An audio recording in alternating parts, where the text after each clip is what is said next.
Viewers IRCC अपनी official website के ऊपर वीकली और मंथली बेसिस पे अपडेट देती रहती है, जिसमें वो बताते हैं प्रोसेसिंग टाइम कितना लग रहा है और कितनी टोटल एप्लीकेशंस उनके पास है, कितनी उन्होंने इन टाइम प्रोसेस की और कितनी उनकी बैकलॉग में गई। इसके ऊपर वीडियो बना के मैं आपके साथ अपडेट शेयर करती रहती हूँ। इस बार भी अपडेटेड इन्फॉर्मेशन दोनों की आ गई है। दोनों के बारे में आज वो आपके साथ शेयर करने जा रही हूँ इन्फॉर्मेशन, तो वीडियो होने जा रहा है इन्फॉर्मेटिव।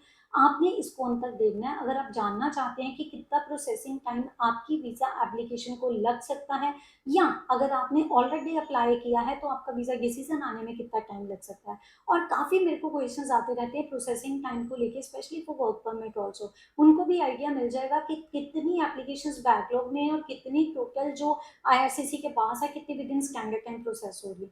तो इसी को मैं साथ में पिछले महीने के साथ भी कंपेयर करने जा रही हूँ। तो वीडियो होने जा रहा है इन्फॉर्मेटिव, कृपया करके इसको अंत तक देखना। उन लोगों के साथ जरूर शेयर करना जो कनाडा में अभी अप्लाई करने का प्लान कर रहे हैं या उन्होंने ऑलरेडी अप्लाई किया, उनका वीजा डिसीजन नहीं आया। तो उनको आइडिया मिल जाएगा कितना टाइम लग सकता है उनके वीजा डिसीजन को आने में, क्योंकि आईआरसीसी के पास जितना वर्कलोड रहेगा, जितनी वर्कफोर्स होगी, उसके अकॉर्डिंग वो इस चीज को डील करेंगे। तो वीडियो इन्फॉर्मेटिव होने जा रहा है, कृपया करके अंत तक जरूर देखना। अगर आप यही इन्फॉर्मेशन ब्रीफ में चाहते हैं तो मेरे को इंस्टाग्राम पे फॉलो कर सकते हैं और मेरे चैनल को सब्सक्राइब जरूर कीजिए, क्योंकि मैं पूरी कोशिश करती हूँ आपको अपडेटेड इन्फॉर्मेशन ऑन टाइम मिलती रहे।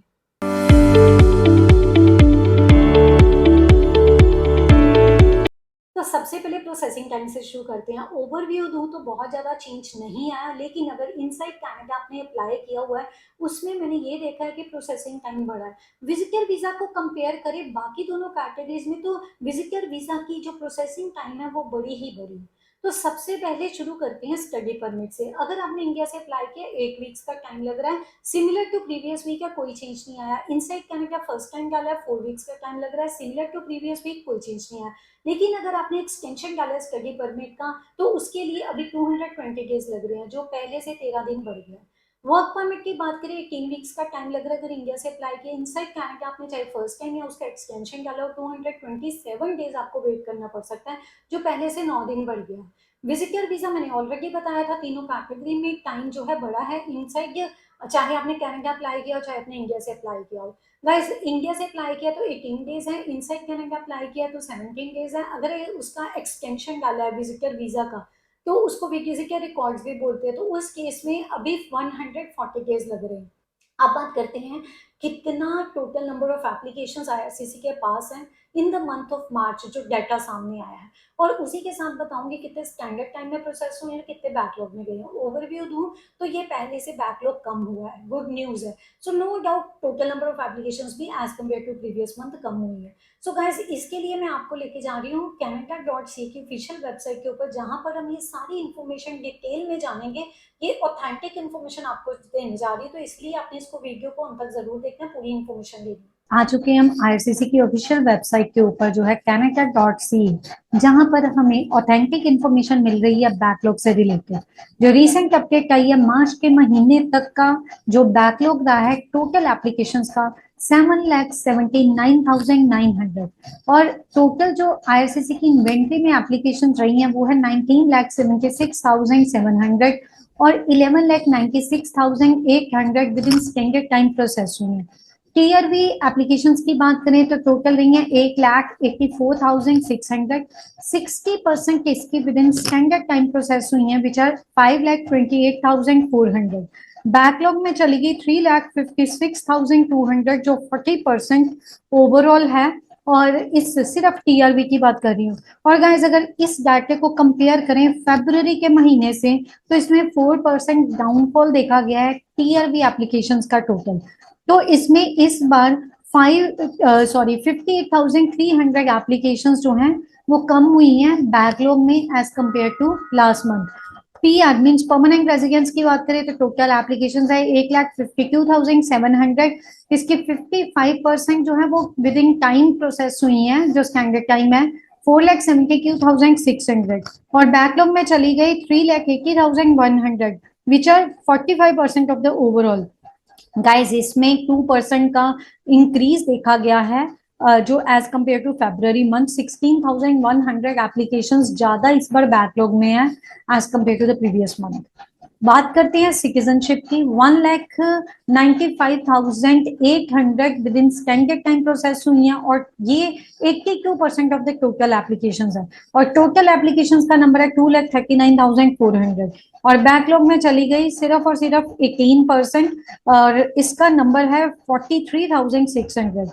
अगर मैं कंपेयर करूं पिछले महीने के साथ तो 900 एप्लीकेशन इस बार ज्यादा है जिसने ओवरऑल इसकी परसेंटेज पे कोई खास इम्पैक्ट नहीं डाला, although it is a minor rise. So guys, अब बात करते हैं इंडिविजुअल वाइज जो आईआरसीसी का चार्ट आया सामने, federal high skilled express entry की बात करें तो यहाँ पर जो आपको रेड लाइन शो हो रही है ना वो बैकलॉग की है और जो डॉटेड ब्लू लाइन है वो है प्रोजेक्टेड बैकलॉग, मीन्स आईआरसीसी जो एंटिसिपेट करती है कि इतना बैकलॉग होना ही होना है और टारगेट बैकलॉग हमेशा 20% रहता है क्योंकि किसी भी रीजन से वीजा एप्लीकेशन 100% तो with in standard time process होने से रही, किसी ना किसी कारणवश चाहे आईआरसीसी को और डॉक्यूमेंट्स मांगने हो या कोई और रीजन हो तो वो चलती रहती है। सो गाइज जो इस बार का डाटा सामने आया मैंने आपको ऑलरेडी बता दिया है कि सिर्फ और सिर्फ मार्च के महीने की बात करें तो एक्चुअल बैकलॉग रहा है 27%। फेडरल स्किल्ड एक्सप्रेस एंट्री की बात कर रही हूँ, प्रोजेक्टेड 20% था, जो 20% जो इन्होंने प्रोजेक्ट किया या जो टारगेट था उसे ये 7% ज्यादा रहा है।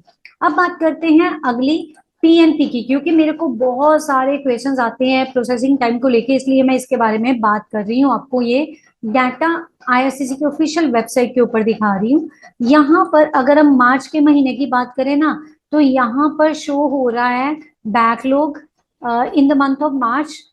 जो प्रोजेक्टेड था वो 30% है, ऑब्वियसली टारगेट 20% रहता है, लेकिन एक्चुअल बैकलॉग बढ़ गया है 44%, नियर अबाउट लेस देन 50% रहा है जो पीएनपी की एप्लीकेशन रही है। और जो स्पाउस पार्टनर्स एंड चिल्ड्रन का एप्लीकेशन रहा है एक्सेप्ट फॉर क्यूबिक पीयर की बात कर रही हूँ, उसमें अगर डाटा को कंपेयर किया जाए तो अगेन मार्च के महीने में यहाँ पर शो हो रहा है कि टारगेट तो ऑब्वियसली अगेन 20% है, प्रोजेक्टेड था 15%, लेकिन उससे थोड़ा कम रहा है actual backlog that is 14%।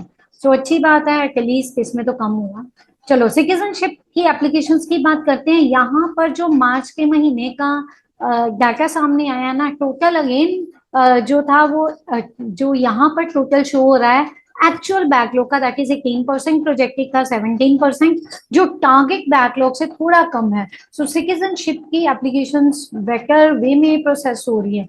Clearly overall बात करते हैं, यहाँ पर जो रेड लाइन शो हो रही है दैट इज जो एक्चुअल बैकलॉग है 58% और प्रोजेक्टेड था 45%, टारगेट ऑब्वियसली 20% है। इसमें सिर्फ स्टडी परमिट की ही बात करें ना तो स्टडी परमिट की एप्लीकेशंस जो हैं वो एक्चुअल में 37% बैकलॉग में है और 15% इन्होंने एंटिसिपेट किया था। नो डाउट टारगेट इनका 20% रहता ही रहता है, तो यहाँ पर ज्यादा है। वर्क परमिट वाले बहुत बेचारे टेंशन में होते हैं, मेरे को बड़े क्वेश्चंस आते हैं, तो आई अंडरस्टैंड वर्क परमिट वालों के लिए भी कहीं ना कहीं कंसर्न रहता है, बट यहाँ पर टाइम कम होने का नाम नहीं ले रहा। मैंने आपको ऑलरेडी बताया कि कितना टाइम लग रहा है, 18 वीक्स का टाइम अगर इंडिया से अप्लाई किया है। अगर आपने इनसाइड कैनेडा का चाहे फर्स्ट टाइम एक्सटेंशन डाला हो, मैंने ऑलरेडी बताया 227 डेज जो पहले से बढ़ गया है। तो यहाँ पर अगर बात करें बैकलॉग एक्चुअल की 42% है और 24% इन्होंने एक्सपेक्ट किया था। So on an average likely less than double है, तो जितना इन्होंने प्रोजेक्ट किया था उससे बहुत ज्यादा है। तो यहाँ पे ऑब्वियसली आईआरसीसी काम करेगी ताकि इसको कम किया जाए। तो ये बात रही और ये इंफॉर्मेशन रही वर्क परमिट वालों की। सो गाइज ये तो सारी मैंने अपडेटेड इन्फॉर्मेशन आपको आईआरसीसी की ऑफिशियल वेबसाइट पे ले जाके बताई। सो गाइज ये तो सारी अपडेटेड इन्फॉर्मेशन रही। अगर आपको इन्फॉर्मेशन ऑथेंटिक लगी है तो वीडियो को लाइक और शेयर जरूर करना। कोई क्वेश्चन है कमेंट बॉक्स में डाल के पूछ सकते हैं। ऐसी इंपॉर्टेंट अपडेट्स रेगुलर बेसिस पे चाहते हैं तो आप मेरे चैनल को सब्सक्राइब करके वेंचुरिंग फैमिली का हिस्सा बन सकते हैं और ऐसी इंपॉर्टेंट अपडेट्स आपको ऑन टाइम जैसे ही हम वीडियो अपलोड करें आपको साथ में मिले तो आप बेल आइकन को क्लिक कर सकते हैं ताकि जब भी हम वीडियो डालें आपको साथ में नोटिफिकेशन आ जाए और आप इन्फॉर्मेशन ग्रैब कर सकें। Thank you very much video को अंत तक देखने के लिए। अगला वीडियो किसी और इन्फॉर्मेशन के ऊपर लेके आऊंगी, तब तक के लिए stay informed and stay vigilant.